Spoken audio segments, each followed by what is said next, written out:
Porke kasal kayo, pag dinemand na makasex ka ng partner mo, kailangan pag gusto kanyang mabira, mabibira ka niya. Tama. Hindi pag-aari ng asawa mo ang katawan mo. Hindi totoo yung sinasabi ng isang senador dyan na pag asawa mo, sige, kailangan pag gusto kanyang mabira, mabibira ka niya. No.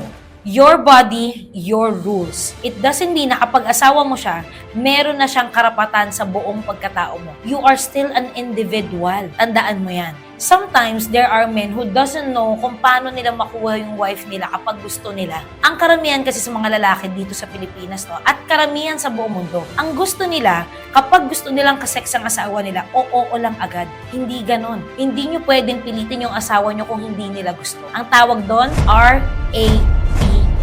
Tama po. Kapag ayaw ng asawa nyo makisiping sa inyo ngayong gabi, hindi nyo pwedeng ipilit yan. Ang katawan ng babae at ang utak ng babae kakaiba. Hindi parehas sa lalaki. Hindi tayo parehas ng hormones na kayo kapag gusto nyong makuha agad. Respect your wife. Sometimes they're going through something that is very hard. Like for example, postpartum depression and a lot of things that is going on their head. Sometimes they don't even feel like sleeping with you kasi hindi nila naaalagaan yung sarili nila. Sometimes ang reason bakit ayaw nila kasi ikaw tingin ka ng tingin sa iba. Kaya minsan, ayaw na nila kasi pangit na sila sa katawan nila. Ang daming way para ma-insecure siya. So you going to her tonight, hindi siya natutuwa kasi feeling niya nababastos pa siya. And some women are just so tired.